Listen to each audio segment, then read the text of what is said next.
ఇప్పుడే Country Delight యాప్ని download చేసుకోండి. Download the Country Delight app now. అందరికీ నమస్కారం. నేను Swaroopa Putlapalli. Welcome to Suman TV. South ఇండియాలో రిలీజ్ ట్రెండ్ నడుస్తోంది.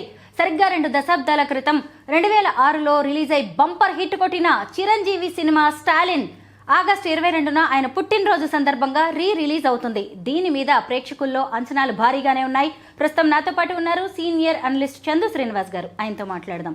నమస్తే చందు శ్రీనివాస్ గారు. స్టాలిన్ ఒకప్పుడు ఒక ఊపిన సినిమా. చిరంజీవితో పాటు త్రిష అలాగే ఖుష్బు, ఈ ఆడవాళ్ళకు కూడా ఖచ్చితంగా మనం మార్క్స్ వేయాలి. ఈసారి రిలీజ్ అనేది ఎలా ఉండబోతోంది? తప్పకుండా. అంటే చిరంజీవి గారు ఎప్పుడైనా ఆయన సినిమాలు ఎప్పుడొస్తే ఎదురు చూస్తూ ఉంటారు. చిరంజీవి గారికి వన్నే తగ్గలేదని మనం చూసాం. వాల్తేరు వేరే తర్వాత అతనిలో ఆహభావాలు, అతని నటన తర్వాత చూసాం. ఇప్పుడు అనిల్ రావిపూడితో చేస్తున్నాడంటే ఆయన ఈ నటనలో ఈజీనెస్ ఉంటుంది. అతనిలాగా ఈజీగా స్టెప్స్ ఎవరు అంత వేయలేరు. అది ఫైట్స్ కావచ్చు, నటన కావచ్చు, ఆహభావాలు కావచ్చు, అన్నీ నవరసాలు పండించగల వ్యక్తి చిరంజీవి. అందుకనే మెగాస్టార్ అయ్యాడు. మీరు అన్నట్టు ఈ రిలీజ్ ట్రెండ్ అనేది కంటిన్యూ అవుతుంది. అతడు ఎప్పుడు చూసినా అది కొత్తగానే ఉంటుంది. త్రివిక్రమ్ శ్రీనివాస్ అట్లనే స్టాలిన్ అనేది తోటి మనిషికి సహాయం చేయాలనే ఆ గుణం ఏదైతే ఉందో సమాజంలో అది అవసరం మేడం. ఏమంటారు, మన పుట్టుక మరణ మధ్య మనం ఏమి సాధించాం, మనకంటూ ఒక పేజీ ఉండాలి. అందరిలా కాదు. సమాజానికి టు సంథింగ్ అవర్ సొసైటీ. ఈ సమాజాన్ని సేవ చేయకపోతే, సమాజానికి కనీసం ఒకటి భోజనం పెట్టే అవకాశం ఉండి కూడా నువ్వు చేయకపోతే ఉన్నా లేనట్టే. అది చిరంజీవి గారిలో మెండుగా ఉంది. ఒకవైపు ఆయన సినిమాలో చేయటమే కాకుండా బ్లడ్ బ్యాంక్ పెట్టి సమాజానికి ఎంత చేస్తున్నాడో మనందరూ తెలిసిన అంశమే. స్వయంగా వాళ్ళ నాన్నగారు సమర్పించిన ఈ స్టాలిన్, కొనిదెల వెంకట్రావు గారు ఎక్సైజ్లో అతి సామాన్యమైన కానిస్టేబుల్గా పుట్టి, కానిస్టేబుల్గా తర్వాత ఎస్ఐగా, సిఐగా, అక్కడి నుంచి ఎక్కడో మొగల్తూరు నుంచి ఆయన వేరియస్ పోస్టులో, అది బాపట్ల కావచ్చు, చీరాలు కావచ్చు, ఒంగోలు కావచ్చు, నేను పుట్టిన పచ్చూరు కూడా ఆ ప్లేస్లో కూడా వాళ్ళ నాన్న చేశాడు. అంటే చూడండి, అప్ టు నెల్లూరు వరకు ఆ పిల్లల్ని చదివించుకుంటా ఎంతో బాధ్యతతో. అంటే ఒక సామాన్యమైన కానిస్టేబుల్ కొడుకులు అలానే ఉండాలనే ఉంది. తండ్రి చూసిన కష్టం కావచ్చు. అతను సీఏ చదువుకోవడానికి చెన్నై వెళ్ళిన చిరంజీవి గారు అది సీఏ కంటే నటన మీద మక్కువతో హీరో పీస్ కాదన్నారు, అవమానించారు. ఎవరైతే అవమానించారో వాళ్ళే క్యూ గట్టి ఆయన నిర్మాతలుగా మారారంటే మరి దాన్ని బట్టి అర్థం చేసుకోవచ్చు కదా. ఇండస్ట్రీలో మక్కువలేని మహారాజుగా ఎదిగాడు. ఆయనతో ఫైట్స్ చేయాలన్నా, ఆయనతో డ్యాన్స్ చేయాలన్నా అంత ఈజీ కాదు అనేది రాధా చెప్పిన, ఆనాటి తనతో పాటు చేసిన సుమలత గారు చెప్పారు, రాధిక ఓరావరిగా వాళ్ళిద్దరిది బాగా ఉంటుంది. ఇవన్నీ కట్ చేసేయండి. మీరు అన్నట్టు స్టాలిన్ సమాజానికి తన యొక్క టీం ద్వారా ఏ విధమైన మెసేజ్ ఇవ్వాలి, సమాజాన్ని ఏ విధంగా ప్రేరేపించాలి, సమాజంలో నాతో పాటు మంచి పనులు చేసే ఆలోచన తీసుకురావటం ఏదైతే ఉందో నెక్స్ట్ లెవెల్ అండి. ఆహభావాలు, ఆయన నటన కావచ్చు, ఖుష్బు నటన కావచ్చు, తర్వాత మీరు అన్నట్టు త్రిష కావచ్చు, ఆ పిల్లల సీన్స్ కావచ్చు, నెక్స్ట్ లెవెల్ ఉంది. కాబట్టి ఇది ఇప్పుడు కూడా కొనిదెల వెంకట్రావు గారు వాళ్ళ నాన్నగారు సమర్పిస్తే నిర్మించింది కొనిదెల నాగబాబు. అంటే మీరు అన్నట్టు 2 దశాబ్దాల తర్వాత వచ్చిన స్టాలిన్ని ఇప్పుడు కూడా అట్లనే చూస్తారు. ఎప్పుడెప్పుడని ఎదురు చూస్తున్నారు. మళ్ళా చిరంజీవి గారి యొక్క ఆ నటన చూడటానికి అందరూ కూడా ఉన్నారు. శ్రీనివాస్ గారు, మీకు గుర్తుందా, స్టాలిన్ సినిమా రిలీజ్ అయిన తర్వాతే చిరంజీవి గారు పొలిటికల్గా ఎంట్రీ ఇచ్చారు. ప్రజారాజ్యం పార్టీ స్థాపించినప్పుడు ఈ సినిమాలోని డైలాగులను కూడా అప్పట్లో బాగా వాడుకున్నారు. ఆ తర్వాత సినిమాల్లో ఆయన ప్రయాణం, కేంద్ర మంత్రిగా అనుభవాలు, మళ్ళీ సినిమాల మీద ఫోకస్ పెడుతున్న టైంలో ఈ సినిమా రిలీజ్ అవుతుంది. అంటే 20 ఏళ్ల తర్వాత అంటే ఒక తరం దాదాపు మారిపోయినట్టుగానే అనుకోవచ్చు. ఇప్పుడు ఈ జనరేషన్ని ఈ సినిమా ఎలా ఆకట్టుకోబోతోంది? డెఫినెట్గా. అంటే ఎప్పుడు వచ్చామనేది కాదండి, ఎప్పుడు తీసిన సినిమా అది మంచి సినిమానా, ప్రేక్షకులు అలరించిందా, ప్రేక్షకులు మెంపించిందా, తర్వాత సకుటుంబ సపరివార సమేతంగా చూసామా, చూసేటట్టు ఇప్పుడు సినిమాలు ఉన్నాయంటే కొన్ని సినిమాలు మరీ దారుణంగా చూసే పరిస్థితి కూడా లేదు. కుటుంబం చూసి అంత ఇదిగా అది ఎక్స్పోజింగ్లు కావచ్చు, ఎక్స్పోజింగ్లు పెడితే ఎక్కువ ఆడిద్దని కావచ్చు, కొన్ని భ్రమల్లో కొంతమంది తీస్తున్నారు.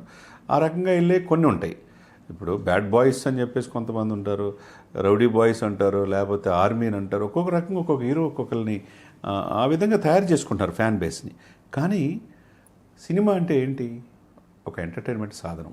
మనం 3 గంటలు హ్యాపీగా ఫ్యామిలీతో పోయి మనం ఏదో ఒకటి నేర్చుకునేటట్టు ఉండాలి. కానీ సమాజానికి నేర్చుకోకుండా ఏదో 4 ఫైట్లు, ఏదో ఇది కొట్టుకోవటాలు, ఇది చేసుకోవటాలు, అవి అసభ్యం చూపించడాలు ఇది కాదు.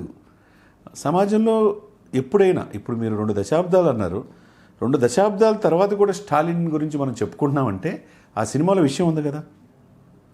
ఏమంటారు? ఆ స్టాలిన్ ద్వారా అద్భుతమైన నటన ఆయన చూపించాడు కదా. అప్పుడు మనకి 20 సంవత్సరాలు దాటిన తర్వాత కూడా ఆయన వీడియో నేను రిలీజ్ చేస్తా, నా సినిమా నా బర్త్డే రోజు నాగబాబు రిలీజ్ చేయబోతున్నాడు, మీ ముందు రాబోతున్నాడు నా పుట్టినరోజు నాడు అంటున్నాడంటే ఇప్పుడు 70. అప్పుడు ఆ సినిమా తీసినప్పుడు ఆయన వయసు ఎంత చెప్పండి? 20 ఏళ్ల క్రితం అంటే 50 ఏళ్ళు. 50 ఏళ్ళు అంటే కరెక్ట్గా ఇప్పుడు పవన్ కళ్యాణ్ గారు ఉన్నంత ఏజ్ అయింది. అంతే మరి. దాన్ని బట్టి ఇప్పుడు 20 సంవత్సరాలు దాటినా ఆయనలో ఏ గ్రేస్ తగ్గలేదు, నటన విషయంలో తగ్గలేదు, డ్యాన్స్ విషయంలో మనం చూసాం.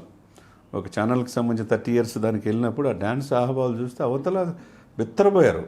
అంటే ఇంత 70 సంవత్సరాలు 7 పొదుల వయసులో వచ్చినా ఆయనలో ఆ ఈజీనెస్, ఆ డ్యాన్సు, ఆ స్టిల్స్ తగ్గలేదనేది అది ఎవరికి రాదిక. అది ఓన్లీ చిరంజీవి గారికి మాత్రమే చెల్లుతుంది అనమాట. Age is just a number. అది చిరంజీవి విషయంలో మాత్రం 100% అండి. ఆయన విశ్వంభర చేసిన తర్వాత చాలా కాలం గ్యాప్ వచ్చింది. ఇప్పుడు అనిల్ రావిపూడి డైరెక్షన్లో కూడా చేస్తున్నారు.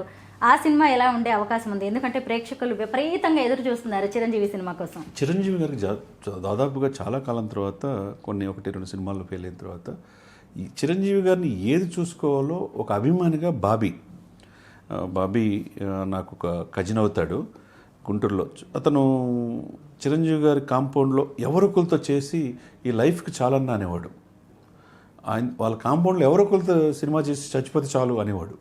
అంటే ఏంది ఇంత ఇదిగా చెప్తున్నాడు అనుకున్నాం. చిన్ని కృష్ణ దగ్గర వీళ్ళందరి దగ్గర అతను నేర్చుకున్న అసిస్టెంట్ డైరెక్టర్గా చేసిన బాబీ అనతి కాలంలోనే లవకుశ చేశాడు, అదే జూనియర్ ఎన్టీఆర్తో చేశాడు, పవర్ ద్వారా రవితేజ చేశాడు. మంచి డైరెక్టర్గా, యంగ్ డైరెక్టర్గా పేరు తెచ్చుకున్నాడు. ఆ తర్వాత సర్దార్ భగత్ సింగ్ పవన్ కళ్యాణ్ గారు చేశారు. అప్పుడు చిరంజీవి గారు నాన్నయ్య నువ్వు తింతో బాగా మంచి సినిమా టైం అయినప్పుడు అని చెప్పటం. ఆ తర్వాత ఇప్పుడు అతని కోసం ఎక్కడో గుంటూరు నుంచి వచ్చి హైదరాబాద్లో ఫోటో దిగిన వ్యక్తి అప్పుడు కాళ్ళకు చెప్పులు కూడా లేవు.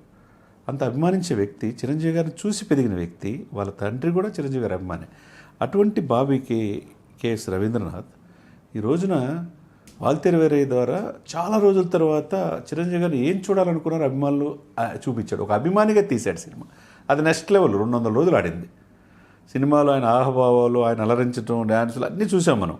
Next level. మళ్ళీ చిరంజీవి గారిని ఏదైతే మిస్ అయ్యామో అట్లా వాల్తేరు వేరే ద్వారా బాబీ చూపించాడు. తర్వాత సేమ్ అంతగా మించినట్టుగా అనిల్ రావిపూడి, సేమ్ అదే జోనర్లో వీళ్ళంతా యంగ్ డైరెక్టర్స్. అది అందులో వీళ్ళంతా అభిమానులే. తీస్తున్న వాళ్ళు అందరూ కూడా దాంట్లో ఎడిటింగ్ డిపార్ట్మెంట్ కావచ్చు, కో డైరెక్టర్ కావచ్చు, అసిస్టెంట్ డైరెక్టర్ కావచ్చు, అందరూ కూడా చిరంజీవి గారి అభిమానులే. మరి ఏ లెవెల్లో ఉంటుంది దాన్ని బట్టి అర్థం చేసుకోవచ్చు. అందులో వాళ్ళ కూతురు తీస్తుంది ఈ సినిమా. కాబట్టి డెఫినెట్గా ఈ సినిమా అనిల్ రావిపూడికి ఆయనకి అపజయం అనేది లేదు. 6 సినిమాలు వరుసగా హిట్ అయినాయి. భగవత్ కేసరి కూడా మొన్న నేషనల్ అవార్డు వచ్చింది. కాబట్టి ఇప్పుడు అతనికి పట్టిందే బంగారం అన్నట్టుగా ఉంది. శ్రీనివాస్ గారు, అసలు ఈ రిలీజ్ ట్రెండ్ అనేది ఎందుకు మొదలైంది? ఎందుకంటే ఇప్పుడు ప్రేక్షకులు చాలామంది వేల రూపాయలు పెట్టి థియేటర్లకు వెళ్ళి సినిమాలు చూసే పరిస్థితులు అయితే లేవు. అంటే ఆ టికెట్ల రేట్లకు తగిన సినిమాలు కూడా రావట్లేదు. ఎక్కువ మంది ఓటీటీకి కూడా అలవాటు పడిపోయారు. అంటే అప్పట్లో వచ్చిన ఆ సినిమాలని మించి మేమేమి తీయలేకపోతున్నాం అన్నట్టుగా పరిస్థితులు ఉండడం వలన, లేదంటే ఆ పాత సినిమాలకు ఉన్న క్రేజ్ని దృష్టిలో పెట్టుకొని రిలీజ్ చేస్తున్నారంటారా? ఎందుకంటే ఇప్పుడు 20 సంవత్సరాల తర్వాత వస్తున్న సినిమాకి చూడాలన్న ఆకాంక్ష, ఉత్సుకత ఉంది అంటే ఆనాటి పరిస్థితులు బట్టి అది. ఆనాటి జనరేషన్, ఇప్పుడున్న జనరేషన్, ఇప్పుడు 20 ఇయర్స్ బ్యాక్ కొంతమంది పుట్టుండ్రు ఆ సినిమాకి. ఇప్పుడున్న వాళ్ళు చూస్తే నిజమే ఇటువంటి సినిమాని చిరంజీవి గారు తీశారు. ఇంకా చిరంజీవి గారి మీద అభిమానం పెరుగుతుంది. అప్పుడు వాళ్ళు పుట్టలేదు కదా. ఇప్పుడు పవన్ కళ్యాణ్ గారు దశాబ్దం నాతో నడిచేవాళ్ళు రాజకీయాలు రమ్మన్నాడు. అప్పుడు నడిచేవాడు చిన్నపిల్లోడు, 10th క్లాస్ వాడు ఓటక్కు లేదు.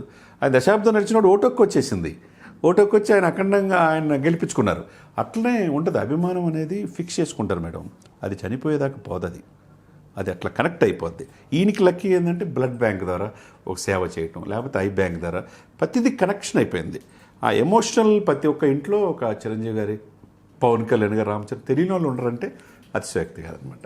స్టాలిన్ సినిమా నేను కాలేజ్ డేస్లో ఉన్నప్పుడు వచ్చింది. అప్పుడు నేను థియేటర్లో చూశాను. మొత్తానికి రిలీజ్ అంటే మళ్ళీ థియేటర్కి వెళ్ళి చూడాలి అన్నంత ఇంట్రెస్టింగ్గా అయితే అనిపిస్తుంది. Thank you so much Srinivas గారు.